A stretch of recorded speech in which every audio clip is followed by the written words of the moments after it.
Olá, queridos! Olá, olá! Sejam todos bem-vindos. Marli Pacheco, fundadora do Vivo Vinho. Nós estamos na Maratona do Vinho. E esse é o episódio 1. É o episódio onde nós vamos começar pelo início. Começar filosofando, desde onde o vinho foi mencionado pelas primeiras vezes na história da humanidade. Tá? Gente, os filósofos diziam que filosofar é vida, filosofar é conhecer. E um deus chamado Eros, que era o deus do amor, isso foi conversado bastante entre os filósofos sobre os deuses. Cada deus tinha uma entidade, o amor, a beleza, a sabedoria, tá? E isso que eu quero trazer para vocês. Da onde iniciou? Como iniciou tudo isso? Buscando, então, eu começo aqui, primeiro dizendo que a história do vinho vem das uvas, dos vinhos, das videiras, antes de Cristo, há 3.000 anos antes de Cristo, e houve um arqueólogo que achou índices também na Armênia, assim, foi o mais antigo, daí em torno de 6.000 anos antes de Cristo. Olha quanto tempo. Bastante tempo, realmente. Então, começando por lá, pelas histórias, onde começou a se mencionar sobre o mundo do vinho ao longo da história, eu começo a falar de Sócrates. Os gregos que estudavam muito sobre os deuses, o que cada um significava, o que cada um trazia. Então, o Sócrates, como ele não escreveu nada, ele tinha um discípulo chamado Platão, tá? E o discípulo de Sócrates, ele acabou escrevendo esse banquete, o banquete de Platão, tá? Que não deixa de ser um simpósio. O simpósio, se você for olhar na Grécia, greco, é o simpósio de Platão. E naquela época, desde o início, onde se começou a ouvir, a falar e a consumir o vinho, se comia bastante e bebia, comia pão, tomava-se o vinho há muitos milhares de anos atrás. Então, no banquete de Platão, Platão descreve lá um livro, foi o livro de Platão, onde ele descreve e, como eu falei, que Sócrates nunca escreveu, ali ele mencionava e fazia uma narrativa falando sobre Sócrates, que estava ali naquela mesa do banquete, tá? E ele começa, a primeira vez que ele fala sobre o vinho, ele fala que o vinho é essencial, que é muito importante o vinho estar naquele momento com eles, porque o vinho tem um momento de interação entre eles, em que eles despertam dá um pouco mais de lucidez, tira um pouco da timidez, sem tirar a lucidez, tá? Esse é o ideal, que eles se sentassem aos simpósios, aos banquetes, à mesa, né? Como até hoje em dia a gente senta à mesa, no almoço, no jantar e até no Natal, que é a maior cerimônia que a gente tem hoje. Esses banquetes a gente repete o que eles já fizeram há milhares de anos atrás, antes de Cristo até.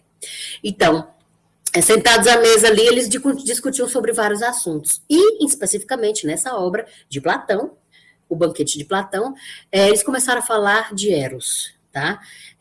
Como é que se procedia. Cada um levantava e dava a sua ideia. E assim, ao final, eles tinham um conhecimento, o conhecimento individual e o conhecimento ali geral de todos, tá?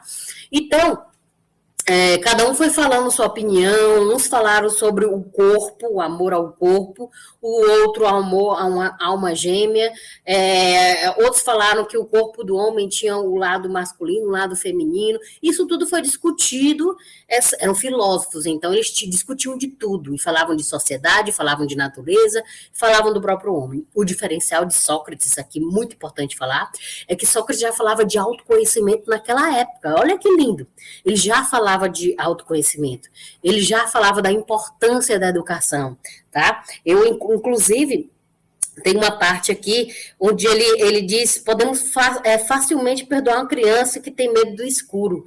A real tragédia da vida é quando os homens têm medo da luz, quando os homens têm medo do conhecimento. Então, por isso que a filosofia acaba por ser, no final desse banquete, onde eles mencionam o vinho, eles falam ali, confabulam sobre Eros, e Eros é o símbolo, o deus do amor, tá? Então, ao final, eles chegam a dizer que Existe o amor pela carne, existe o amor pelo corpo, existe o amor pela alma, da alma gêmea, daquele amor pelo outro, e existe o amor próprio, o amor pela sabedoria. Filosofar é o amor pela sabedoria, tá? Então, isso até hoje a gente se senta à mesa e começamos a conversar, e o vinho sempre foi um sinalizador de evento, de prosperidade e, por que não, de alegria, tá?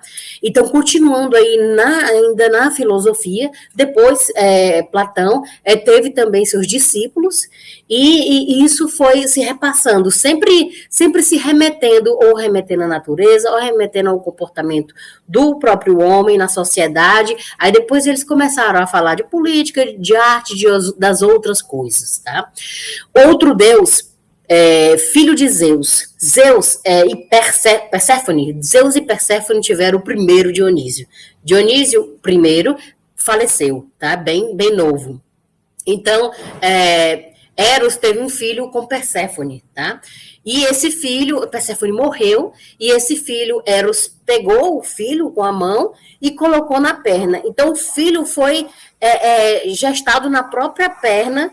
O Dionísio foi criado pelos sátiros e pelos Mênodes, tá? Foi criado em um ambiente onde era muita natureza, tinha muita natureza, e ali eles tinham várias videiras, e essas videiras eram trepadeiras, tá? As videiras eram trepadeiras, e Dionísio, o pequeno Dionísio, a criança, acabou por ir pegando aquelas videiras com a mão, apertando, e dali saiu aquele líquido, aquele primeiro suco de uva. Ele começou a distribuir aquele suco de uva para todos que estavam ali. E começou, então, aquela alegria, aquilo tudo. Então, ele tornou-se o deus Baco. O deus Baco, o deus do vinho. E esse deus, ele foi considerado também o deus do teatro. Por quê? Porque uva, videira, leva a vinho, que leva a alegria, a espontaneidade, tá? Isso tudo acontecia demais, o entusiasmo. Então, ele era símbolo do teatro, ele era símbolo da música, ele era símbolo daquilo que estava vibrando naquele momento, naquela época, tá? Ali nós estamos falando ainda da Grécia, não saímos da Grécia, tá? Então, falando da Grécia, ele foi responsável por vários eventos, por isso as festas e os teatros, e festas muito conhecidas na região, onde se celebrava sempre com o vinho, tá? Existe uma ilha, a ilha chamada de Talasso, e nessa ilha tem várias evidências no Museu do Louvre. Então, os sátiros tirando as uvas, colhendo, fazendo todo esse movimento, tá? E ano após ano, eu estou falando aí de 6.000, 3.000 anos antes de Cristo, e problemas e acidentes no mar. Então, se vocês virem, pesquisarem também, nós vamos falar disso também aqui na Maratona do Vinho, Viva o Vinho. Nós vamos falar disso e vamos colocar os indícios de vinho perdido, achado no fundo do mar. Demais, muitos, naquela região ali da Grécia, região da Itália, onde transitavam ali os navios daquela época, tá? Então, essa questão de armazenagem era seríssima, de transporte seríssima também, tá? Então, na Grécia, naquela época, o vinho, ali já começa aquela ideia do vinho e com o comércio. O vinho e com o comércio. Nós estamos falando aqui estávamos falando primeiro só de quando começou a ser mencionado, nós já estamos falando de colheita, de colheita e agora a parte comercial. Por quê? Porque eles saíam para as tavernas.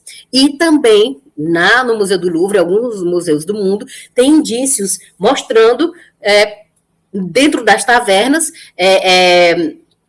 cacos, pedaços de ânforas e de pipos com imagens. Os arqueólogos acharam isso há milhares e milhares de anos atrás, e essas coisas foram levadas, as talhas, as ânforas foram levadas para os museus, tá? Remarcando a data da época em que foram encontrados. Assim, a gente vai fazendo a pesquisa e vai buscando. Então, as primeiras vezes que foram falados sobre vinho, foi falado em Ilíada e Odisseia, gente, muito tempo atrás, tá? Então tá escrito isso. Na obra de Platão, como eu falei também, o banquete de Platão, que até hoje fazemos banquete, mesa posta, maravilhosas, com boa comida e boa bebida, para que as pessoas fiquem bastante tempo lá a confabular e se sentindo bem. Então, isso é uma coisa da sociedade, isso é uma coisa do homem. É isso que eu quero trazer para vocês, trazendo a história e trazendo momentos para que vocês identifiquem e também façam a sua própria interpretação, tá? Façam isso é importantíssimo. Eu estou dando informações que eu li, estou passando para vocês, é importantíssimo que eu repasse sempre o que eu descubro. Eu sou uma pesquisadora, eu gosto muito de estar estudando o mundo do vinho, o comportamento humano, tudo isso. E, inclusive, eu chego a juntar o mundo do vinho com outras nuances para ter um conhecimento mais amplo e eu quero muito trazer isso para vocês. E ainda bem que existe esse canal para a gente poder falar sobre isso. E quem quiser, coloque sua opinião. Também vamos discutir, confabular. Não existe aqui uma história só, uma verdade só, tá? Vamos falar e dar continuidade a esse conhecimento, tá? Então, estou lá na Grécia ainda, lembrando que os primeiros vinhos que chegaram na Itália vieram da Grécia, tá? Então, a gente falou primeiro da Armênia, que é no Oriente Médio, tá? Perto da Turquia. Armênia, Turquia, aquela área lá, toda aquela região. Aí, Grécia, também com forte cultivo do vinho, mas depois isso passou-se para a Itália, e dali para o restante do mundo, tá?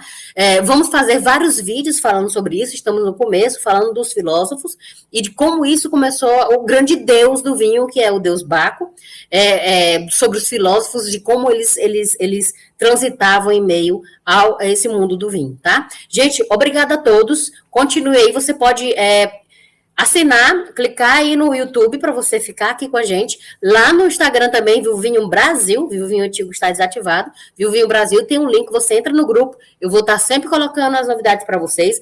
Acompanhe essa semana inteira e a próxima semana para vocês receberem as informações, tá? Um beijo bem grande. Marli Pacheco, Viva o Vinho.